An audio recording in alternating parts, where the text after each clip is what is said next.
Ya, pada video ini saya akan menjelaskan bagaimana cara melakukan analisis untuk multivariate time series, khususnya model VAR. Ya, dalam melakukan analisis deret waktu ya, biasanya kita lihat dulu berapa series yang kita butuhkan untuk melakukan analisis. Di sini ada pilihan apakah kita hanya menggunakan satu series saja atau lebih dari satu. Ya, kalau kita hanya menggunakan satu ya dan dia datanya stasioner, nanti kita cek apakah kita fokus kepada rataan atau fokus kepada ragamnya. Kalau misalnya kita fokus pada rataannya yang stasioner, kita bisa gunakan model ARIMA. Tapi kalau kita juga fokus terhadap ragamnya, itu kita bisa gunakan model Garch. Nah, untuk analisis deret waktu dengan series lebih dari satu ya, kemarin kita sudah mempelajari mengenai fungsi transfer ya. Fungsi transfer itu kurang lebih mirip seperti regresi, ada peubah yang bersifat sebagai prediktor dan ada juga peubah yang bersifat sebagai respon. Oke, jadi untuk kasus series yang lebih dari satu ini, kita juga bisa lihat kondisinya apakah dia stasioner. Kalau misalnya dia stasioner, kita bisa gunakan model VAR pada level.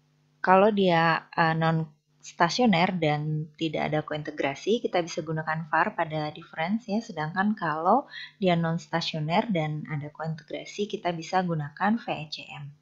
Ya, jadi di sini yang dimaksud dengan multivariate time series ya, bedanya dengan yang kita lakukan di fungsi transfer kemarin. Kalau fungsi transfer kemarin itu jelas hubungannya siapa yang menjadi prediktor, siapa yang menjadi respon.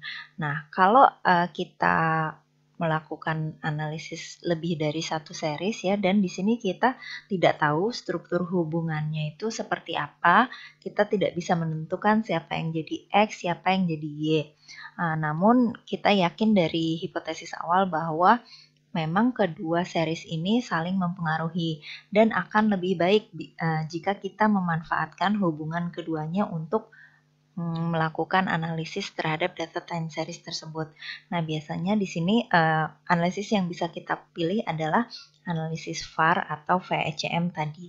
Apa bedanya analisis VAR dan VECM ya? Jadi kalau di VAR ini tidak ada keseimbangan jangka panjang antara peubah dalam sistem ya, namun mengasumsikan mereka itu tetap stasioner. Sedangkan kalau di VECM antar peubah terdapat keseimbangan jangka panjang sehingga ada koreksi untuk menuju keseimbangan ini di tengah dinamika perubahan jangka pendek. Nah, lalu di VAR ini juga biasanya datanya itu tidak ada kointegrasi ya, sedangkan di VECM ini ada kointegrasi.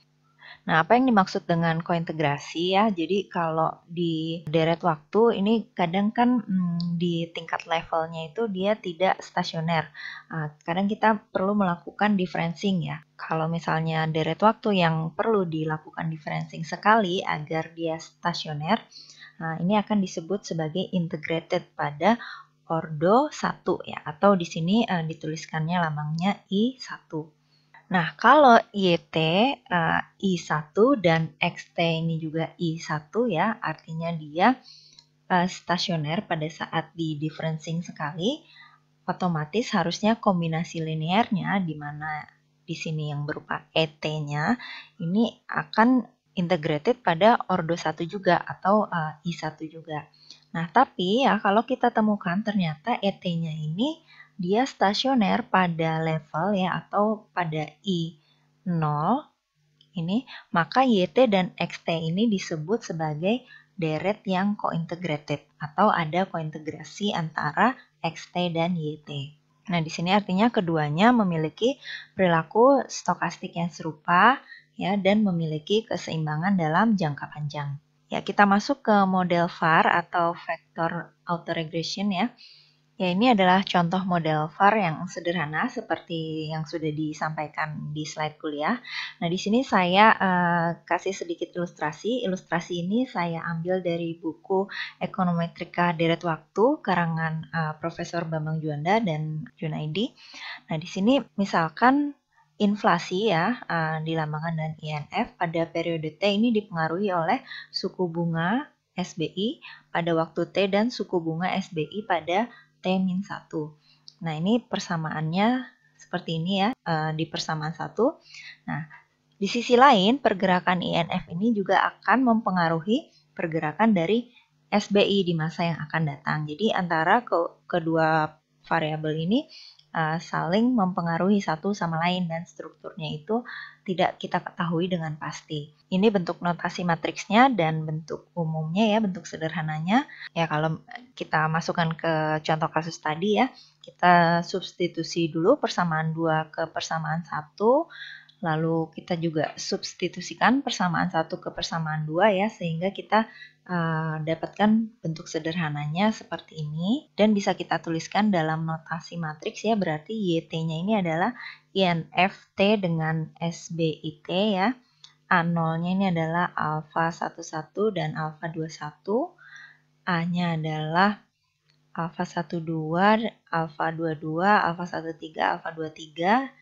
V-nya ini adalah V1T dan V2T. Jadi kalau disamakan dengan persamaan yang ini, A0 adalah yang ini ya, dan A adalah yang bagian ini. Ya, jadi ini beda penulisan lambang aja ya. Kalau di sini kita pakai X dua-duanya ya, kalau yang di model ini kita pakai Y dua-duanya. Jadi kurang lebih ilustrasinya seperti itu ya, cara menuliskan model VAR. Bentuk-bentuk model VAR ini ada beberapa macam ya. Yang pertama unrestricted VAR ya, jadi ada VAR yang in level sama VAR indifference. Kalau VAR in level ini artinya jika data tidak stasioner pada level, maka harus distasionerkan dulu sebelum menggunakan model VAR.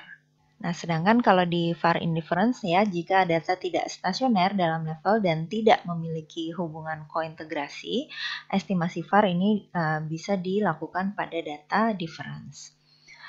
Yang kedua ada restricted VAR ya, ini sering disebut sebagai VECM atau Vector Error Correction Model.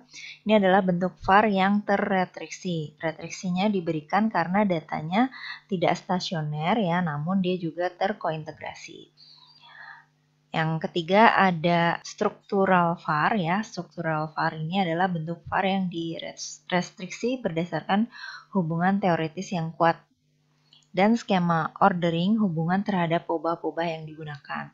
SVAR ini dikenal sebagai VAR yang teoritis atau theoretical VAR. Oke, jadi untuk tahapan analisisnya kita bisa mulai dari data deret waktu yang kita punya tadi ya, ada X dan Y, jadi ada dua peubah ya, lalu kita lakukan uji stasionaritas. Kalau dia stasioner kita gunakan VAR in level, kalau dia tidak stasioner kita lihat apakah stasioner pada first difference ya. Kalau memang iya kita bisa lanjutkan ke tes kointegrasi. Kalau dia tidak ada kointegrasi kita bisa gunakan VAR indifference, tapi kalau dia ada kointegrasi berarti gunakan VECM. Ya, di sini ilustrasi yang saya gunakan sama dengan ilustrasi yang di slide perkuliahan ya. Ada file fred.rda ini masih dalam bentuk data di R ya. Ya, ini adalah log real personal disposable income, sedangkan yang C adalah log real personal consumption expenditure. Nah, ini keduanya untuk ekonomi US pada periode 1961 sampai dengan 2009 term keempat ya. Nah, ini sebagian datanya ya. Nanti kalau data lengkapnya kalian bisa kopikan dari modul praktikum yang akan saya sediakan di LMS ya. Kalian bisa gunakan, kalian bisa download datanya untuk mencoba melakukan analisis VAR. Oke, jadi kalau di perkuliahan dicontohkan analisis VAR menggunakan R ya. Di sini saya akan menggunakan Evius. Kenapa? Karena memang Evius ini merupakan software yang khusus untuk data-data time series gitu. Jadi outputnya itu lebih lengkap dan visualisasinya juga lebih bagus daripada yang dihasilkan di R. Untuk mendapatkan software Evius bisa di-download di website Evius-nya ya. Di sini ada student version yang light ya. Ini bisa kita gunakan selama 1 tahun. Jadi kita register dulu menggunakan email kita ya. Dan ini kita free bisa menggunakan selama 1 tahun ya. Oke, saya coba langsung masuk ke Evius ya. Jadi data yang fret.rda tadi ini sudah saya simpan dalam bentuk Excel ya, di .xls atau .csv. Ya, untuk mengimport data dari Excel ke eViews bisa pilih File, lalu Open ya, Foreign Data as Work File. Nah, di sini kita buka di mana kita menyimpan datanya. Oke, ini ada sudah saya simpan dalam bentuk CSV ya. Saya klik fretnya, tinggal di open. Oke, ini di next saja sementara ya. Oke, ya nanti akan keluar work file seperti ini ya. Jadi di eViews, C ini dia adalah template nama untuk konstanta. Makanya karena sebenarnya data kita kan aslinya peubahnya tuh C dan Y. Ya, karena di sini C sudah dipakai untuk konstanta, maka dia rubah jadi C01. Nah, jadi data yang kita punya ini ada di C01 dan Y.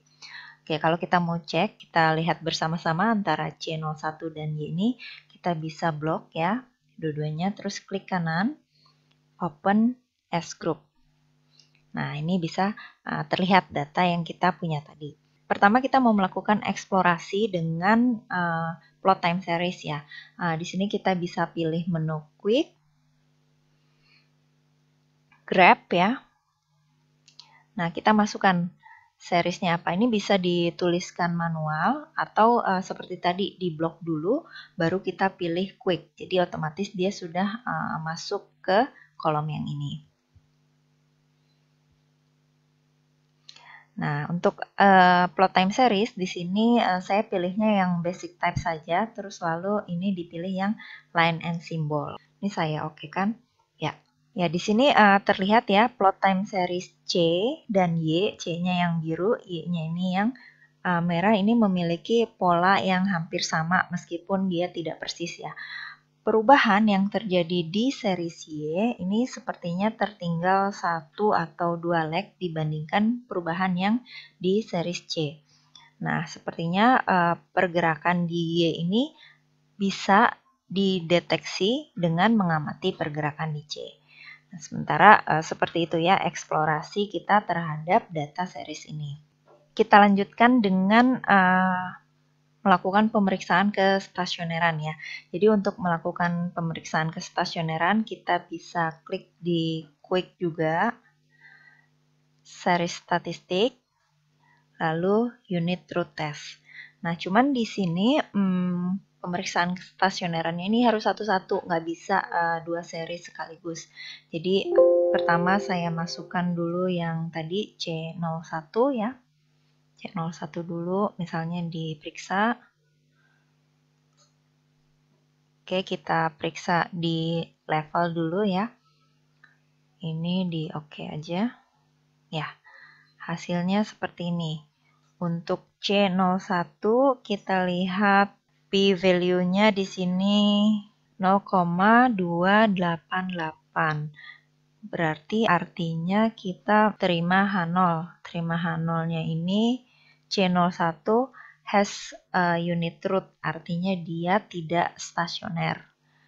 Oke, sekarang kita lihat gimana yang Y ya. Kita lakukan yang sama, quick, series statistik, unit truth test, terus kita klik Y.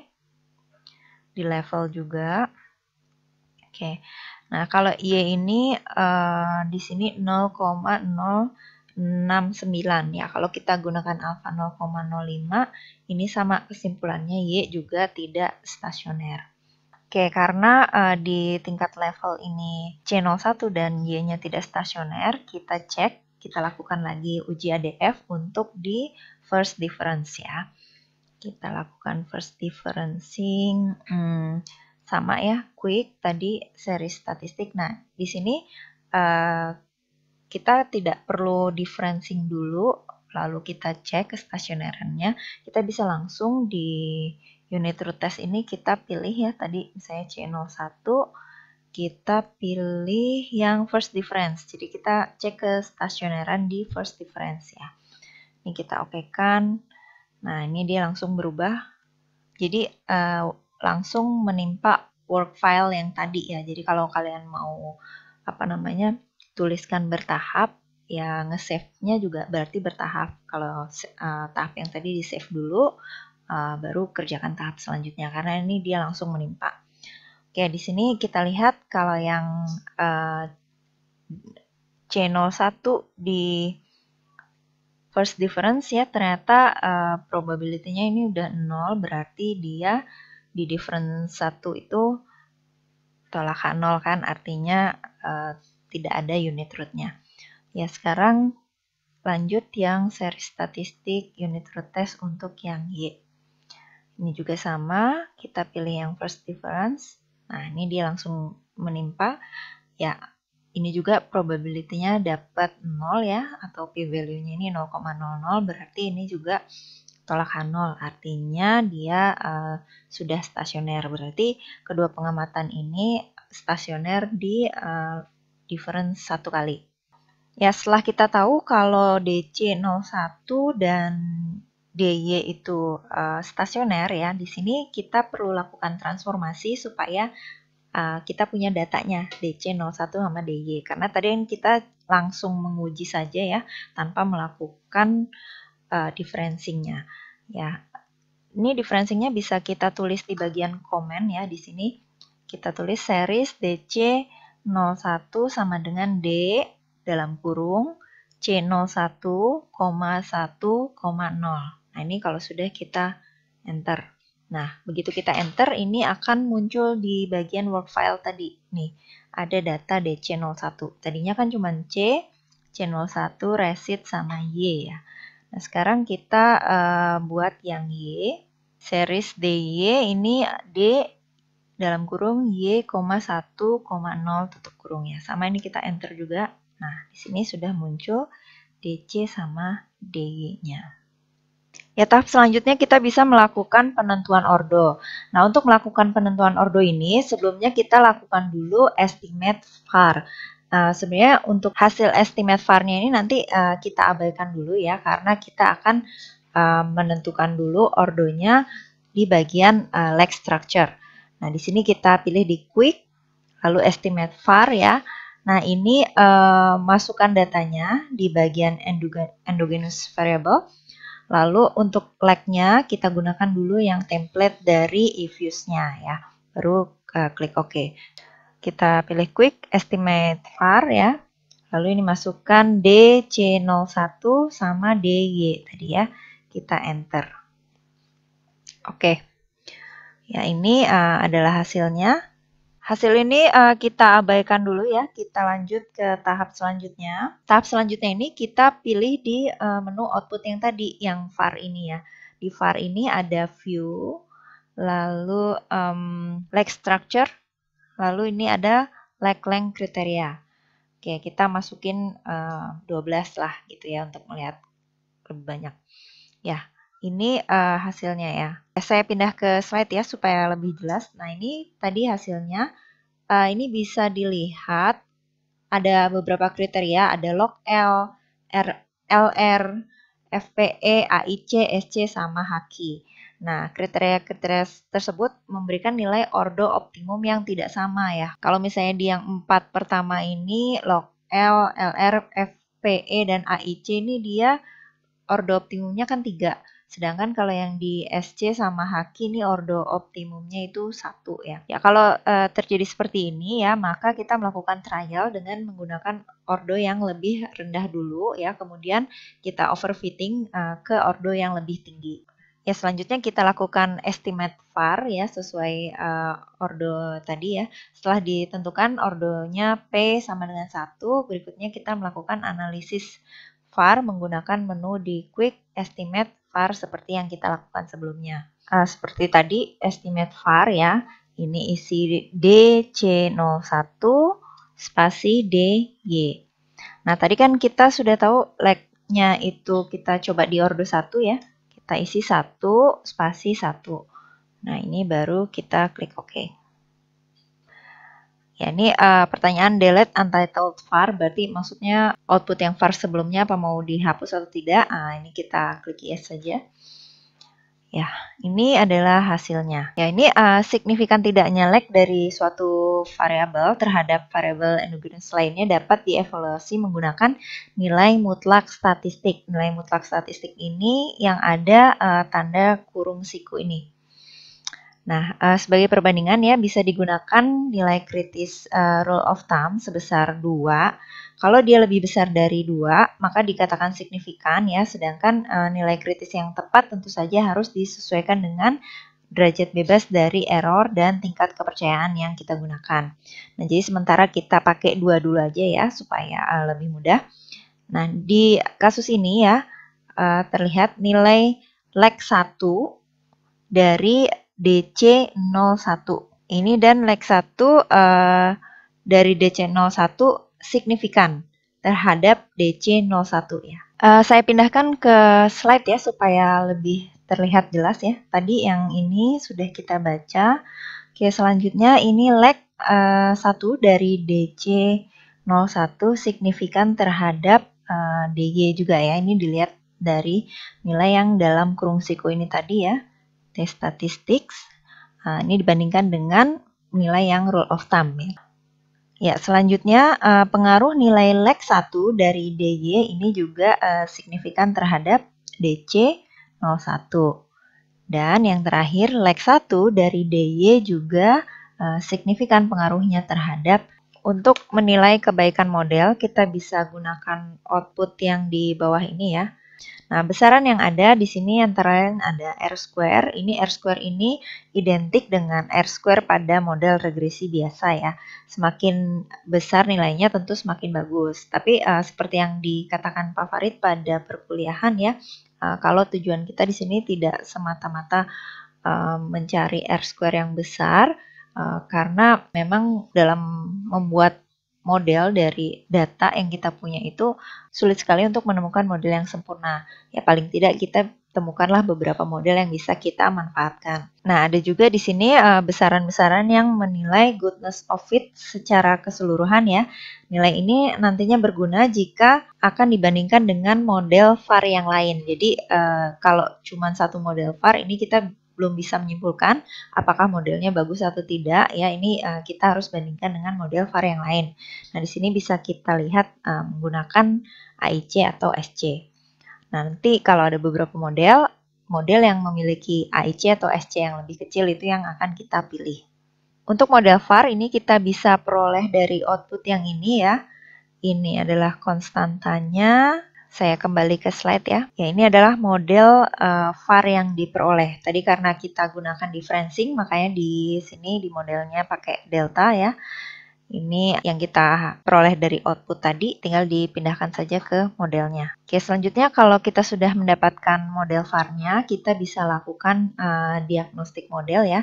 Salah satu diagnostik terhadap residual yang bisa kita lakukan adalah memeriksa apakah ada korelasi serial antara residual pada beberapa lag. Nah, di sini kita bisa gunakan uji Portman-Tukey ya. Di eViews ini bisa kita lihat di view. Nah, ini di window yang VAR ya, kita pilih view, lalu residual test. Nah, ini Portman-Tukey auto correlation test. Lag-nya kita pilih 12 ya, biar bisa lebih panjang melihatnya. Oke, ini hasilnya. Ya, di sini terlihat dari output ini kalau pada periode 2 ini komponen autokorelasinya sudah tidak signifikan pada tingkat kesalahan 5%. Nah, analisis VAR dan VECM ini yang utama sesungguhnya bukan untuk melakukan interpretasi atau membaca koefisien model dengan memperhatikan lag-nya karena model VAR dan VECM ini memang cukup sulit untuk diinterpretasikan. Nah, di sini akan lebih mudah untuk peneliti melakukan analisis dengan melihat output Impulse Response Function atau IRF ya, dan variance decomposition-nya di dalam pemodelan. Kedua fitur inilah yang diunggulkan dalam model analisis VAR atau VECM. Jadi kalau ditanya, mungkin kalian terbiasa dengan model regresi ya, lalu kita lakukan interpretasi terhadap modelnya.